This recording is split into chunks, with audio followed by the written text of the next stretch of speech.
వెంట్రుక పెట్టుకేటువంటి రంధ్రాలు మాత్రం చెప్పుకున్నారు చాలా దిక్కులో కూడా. వెంట్రుక మాత్రం బంగారంలో కూడా ఆ విధంగా చేయలేము మనం.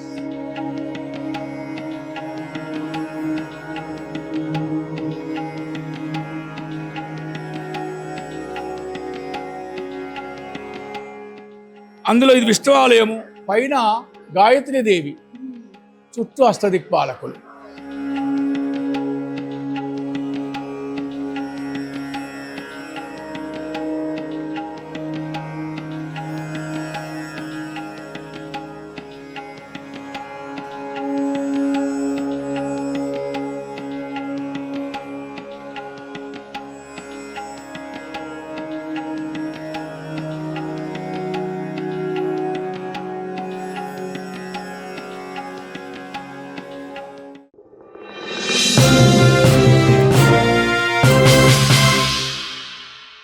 నమస్తే, వెల్కమ్ టు ఆంధ్రప్రభ భక్తి.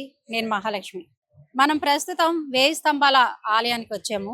మరి ఈ 1000 స్తంభాల చరిత్ర ఏంటి, మరి అసలు 1000 స్తంభాలు ఎందుకు కట్టారు, ఇవన్నీ మనం లోపల ఉన్న అర్చకుల్ని అడిగి తెలుసుకుందాము. అలాగే ఇక్కడ ఉన్న స్థానికులు కూడా ఎవరైనా మాట్లాడించే విధంగా మనం చూసుకుందాము.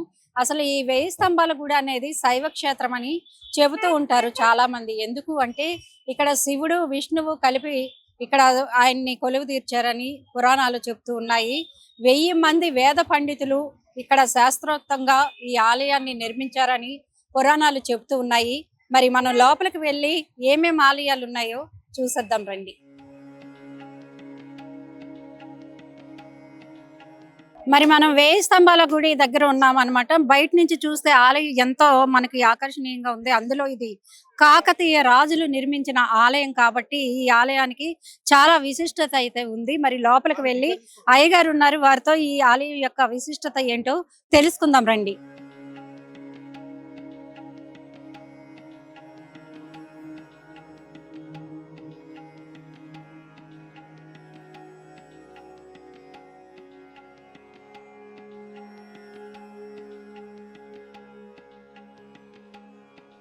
మనతో పాటు తెలంగాణ రాష్ట్ర సంఘం ప్రధాన అర్చకులు, అలాగే ఈ 1000 స్తంభాల గుడి ప్రధాన అర్చకులు మనతో పాటు ఉన్నారు. వారితో ఈ ఆలయం యొక్క విశిష్టత గురించి అడిగి తెలుసుకుందాం. స్వామి నమస్తే. అసలు 1000 స్తంభాల ఆలయం అంటే అందరూ ఎక్కువగా స్తంభాల గురించే మాట్లాడుకుంటూ ఉంటారు, కానీ అసలు ఇక్కడ దైవం గురించి ఎవరు పూర్తిగా తెలిసిన వారైతే లేరు నాకు తెలిసి. మీరు చెప్పండి, అసలు ఇక్కడ దైవం శైవ క్షేత్రంగా అంటూ ఉంటారు, శివ విష్ణువులు కలిపి. దీని గురించి చెప్పండి, ఈ ఆలయం యొక్క విశిష్టత. చారిత్రాత్మకమైనటువంటి వరంగల్ జిల్లాలో కాకతీయుల కాలం నాటి చాలా ప్రాముఖ్యతమైనటువంటి దేవాలయం ఈ దేవాలయము.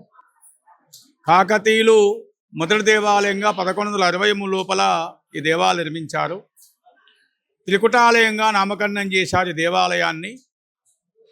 తదనంతరం బ్రిటిష్ కాలము లోపల 1000 ఎకరాల స్థలములో ఉన్నటువంటి ఉపదేవాలయాలన్నీ కలిపితేనే 1000 స్తంభాల దేవాలయంగా మారడం జరిగింది బ్రిటిష్ కాలం లోపల. ముఖ్యంగా ఈ దేవాలయం లోపల శివుడు రుద్రేశ్వర స్వామి, ఇక్కడ ఎదురుగా విష్ణు ఆలయము, మీకు అటు సూర్యాలయం. మనకు భారతదేశ చరిత్ర లోపల ఏ దేవాలయం శివాలయంకి ఎదురుగా కూడా నందీశ్వరుడు ఉంటాడు. కానీ ఇక్కడ రుద్రేశ్వరుడు కాబట్టి రుద్రునికి ఆగ్రహం వచ్చినా అనుగ్రహం వచ్చినా తట్టుకునే శక్తి నందీశ్వరుడు లేదు కాబట్టి రుద్రునికి ఎదురుగా సూర్యభగవాన్ ప్రతిష్ఠించాడు. ప్రతిరోజు కూడా ఉదయం సూర్యుడు ఉదయించే సమయంలో సూర్యకిరణాలు అనేది ఈ విధంగా వచ్చేసి ఆ 2 రంధ్రాల నుండి ఈ రంధ్రాల నుండి ఈ రంధ్రాల నుండి శివు మీద పడుతుంటాయి. అందులో ఇది బ్రహ్మసూత్రలింగం. ఒక్కసారి కనుక అభిషేకం నిర్వర్తించుకోవడం వల్ల ఆ శివుడికి 100 సార్లు అభిషేకం నిర్వర్తించుకునేటువంటి ఫలితం లభిస్తుంది. ఇది మనం చెప్పింది కాదు, చాగంటి కోటేశ్వరరావు గారు వారు పరిశీలించి దేవాలయం సందర్శించి వాళ్ళు స్వయంగా చెప్పినటువంటి విషయం బ్రహ్మసూత్రలింగం.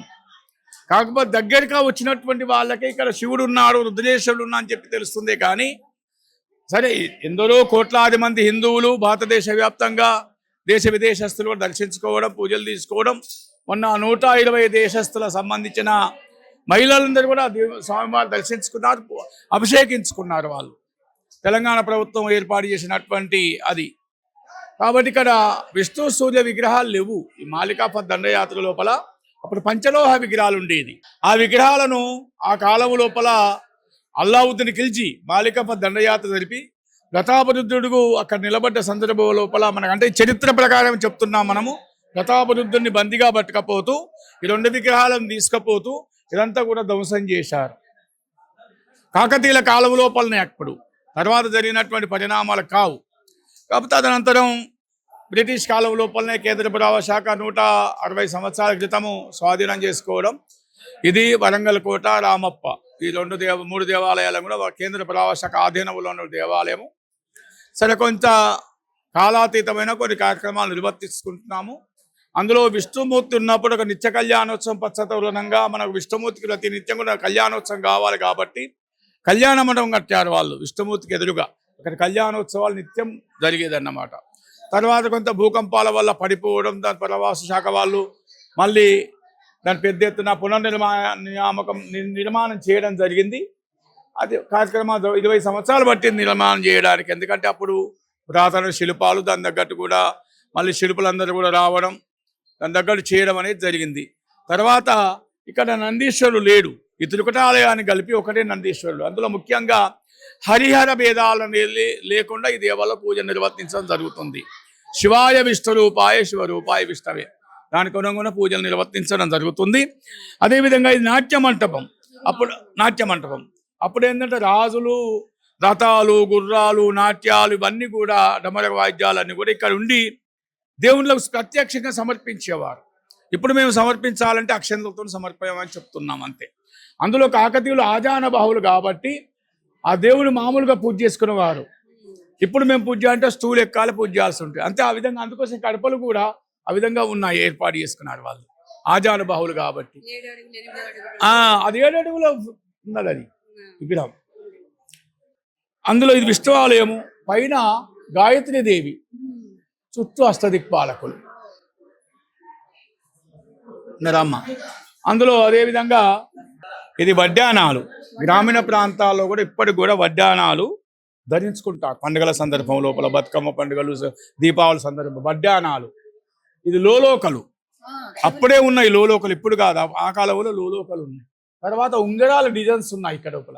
ఇక్కడ ఉంగరాల డిజైన్స్, ఇక్కడ ఉంగరాల డిజైన్స్ ఉన్నాయి మనకు. వెంట పెట్టేటువంటి రంధ్రాలు మాత్రం చెప్పుకున్నారు చాలా దిక్కులో కూడా. వెంటగా మాత్రం బంగారంలో కూడా ఆ విధంగా చేయలేము మనం. ఇది ముఖ్యంగా ఏంటంటమ్మా, భారతదేశం లోపల మనకు శివాలయాల్లో ఎదురుగా సూర్యుడికి ఎదురుగా అందిస్తుండు, కానీ భారతదేశంలో ఎక్కడ కూడా సూర్య భగవాన్ లేడు. ఇదొక చరిత్ర. అదేవిధంగా నంది ఆమెడలో బంగారం ఉన్నదని చెప్పేసి ఆ మెడ అని చెప్పేసి వాళ్ళు ఏం చేసింది, 8 కిలోమీటర్ల దూరంలో పోతే ఆ మెడ లోపల ఉంటుంది. అక్కడ బంగారం ఉండాల్సింది ఇక్కడ ఉండదని చెప్పేసి మొత్తం చెవులు, ముక్కులన్నీ కూడా కొట్టేశారు ముస్లిమ్స్ వాళ్ళ దండయాత్ర లోపల నంది. తర్వాత మొన్న తమిళనాడు శిల్పులను తీసుకువచ్చి అది పునరుద్ధరణ చేయడం జరిగింది, మొత్తం చేయడం జరిగింది.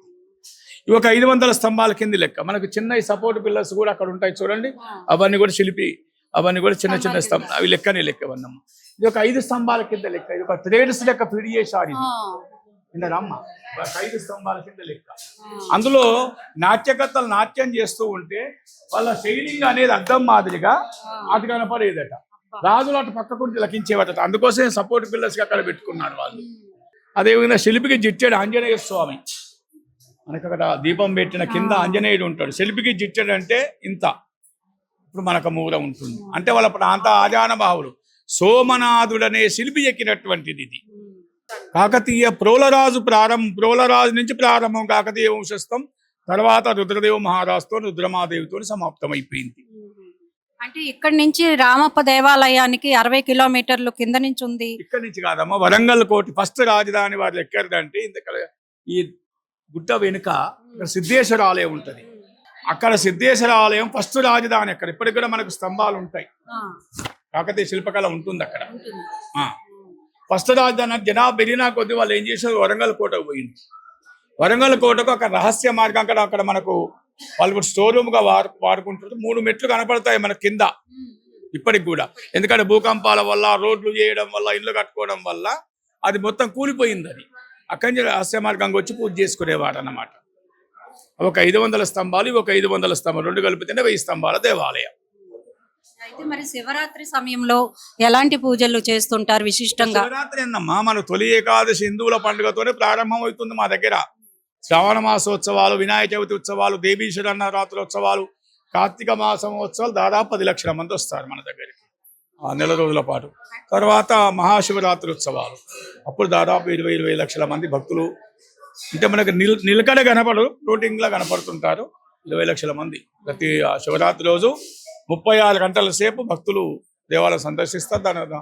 ఆ విధంగా అప్పుడు లింగోద్భోకాల పూజలు, ఉదయం నుంచే సామూహిక రుద్రాభిషేకాలు నమ్మక చెప్పుకాలతో నిర్వర్తించడం జరుగుతుంది. అంటే మరి మీరు ఇంత రుద్రుడు కాబట్టి శివుడు ఇంత అభిషేకాలు చేస్తున్నారు, మీకు ఎప్పుడైనా కనిపించారా? శివ సాత్కారం జరిగిందా? జరిగేపటికనే అమ్మా 40 సంవత్సరాల నుంచి ఇక్కడ ఉన్నా నేను. ఆ శివుని ఆజ్ఞంతోనే ఇవాళ రాష్ట్రంలో 10,000 మంది అర్చకులకు సుప్రీంకోర్టు ఆర్డర్స్ ఉన్న 10,000 మంది అర్చకులకు నేను ₹1,00,000 వేతనాలు ఇప్పిస్తున్నా ఒక్కొక్కరికి. ప్రభుత్వాన్ని ఒప్పించి ప్రభుత్వ ఉద్యోగుల మాదిరి ఏ విధంగా అయితే వేతనాలు ఇస్తున్నారో దానికి అనుగుణంగా కూడా చేస్తున్నాం. ఈ ఆలయంతో పాటు మీరు ఇంకా ఏ ఆలయాలు? నీది ఒకటే ఆలయం చాలు. ఇంకా మిగతా వాళ్ళు కూడా భుక్తి కావాలి కదా. ధూపదీప నైవేద్యం 6,400 మందికి రాష్ట్రంలో, ఈ తెలంగాణ రాష్ట్రంలో ఉంటే 12,600 దేవాలయాల లోపల ఇవాళ 11,000 దేవాలయాలకు ప్రభుత్వ వేతనాలు ఇప్పించిన గత ప్రభుత్వ హయాం లోపల. శివుడికి ముఖ్యంగా అభిషేకం చాలా మంది తేనెతో చేస్తారు, పాలతో చేస్తారు, పంచదారతో చేస్తూ ఉంటారు. అసలు శివుడికి ఇష్టమైన అభిషేకం అంటే మీరేం చెప్తారు? జలాభిషేకం. ఇవన్నీ కాదు, కాకపోతే ఆవు పాలు శ్రేష్టం, ఆవు నెయ్యి శ్రేష్టం, ఆవు పెరుగు శ్రేష్టం. ఉదయం ఎన్ని గంటలకి మొదలవుతుంది? ఉదయం 5 గంటల ప్రారంభం. ఎందుకంటే వాళ్ళు గేట్లు తీస్తే మేము లోపల రావాలి, నిబంధనలు ఉంటాయి. అట్లా ఉదయం 5 గంటలకు ప్రారంభం అవుతుంది. రాత్రి 9 గంటల వరకు ఉంటాం. ఎంతమంది స్వాములు ఈ 1000 స్తంభాల గుడిలోని రుద్రాభిషేకుడిని దర్శించుకోవడానికి వచ్చారు? మరి వారితో మాట్లాడదాం. నమస్తే స్వామి, ఎక్కడి నుంచి వస్తారు? 12 మెంబర్స్ వచ్చాము. మేము హైదరాబాద్ నుంచి వచ్చాము. హైదరాబాద్ నుంచి ఎల్లైన్ మళ్ళీ నేను దర్శనం చేసుకున్నాము. అమ్మవారిని దర్శనం చేసుకుని మేము ఇక్కడికి వచ్చాము. 12 మంది వచ్చారు. ఫస్ట్ టైం రావడం, దర్శనం మాత్రం మంచిగా జరుగుతుందని అనుకుంటున్నాం. సో ఓకే, క్రౌడ్ అయితే బాగుంది సార్. ఓకే, సో మరి చూసారు కదా అండి, 1000 స్తంభాల ఆలయం యొక్క విశిష్టతని పూజారి గారు ఎంతో చక్కగా చెప్పారు. ఇక్కడ కేవలం 1000 స్తంభాలు ఒకటే కాకుండా శివుడికి సంబంధించిన రుద్రాభిషేకుడిగా ఆయన ఇక్కడ పూజలు అందుకుంటూ ఉన్నారు. మరి ఎంతో చక్కటి విశిష్టత ఉంది. పురాణాతన ఆలయాన్ని ఇక్కడ ఒక యునెస్కో గుర్తింపు కూడా ఉంది. ఈ ఆలయానికి మంచి మంచి విషయాలు ఇట్లాంటివన్నీ వీటితో మేము ముందుకు వస్తూ ఉంటాం. చూస్తూనే ఉండండి ఆంధ్రప్రభ భక్తి. కెమెరామెన్ రఘుతో మహాలక్ష్మి. వెంట వెతికేటువంటి రంధ్రాలు మాత్రం చెప్పుకున్నారు చాలా దిక్కులో కూడా. వెంట మాత్రం బంగారంలో కూడా ఆ విధంగా చేయలేము మనం.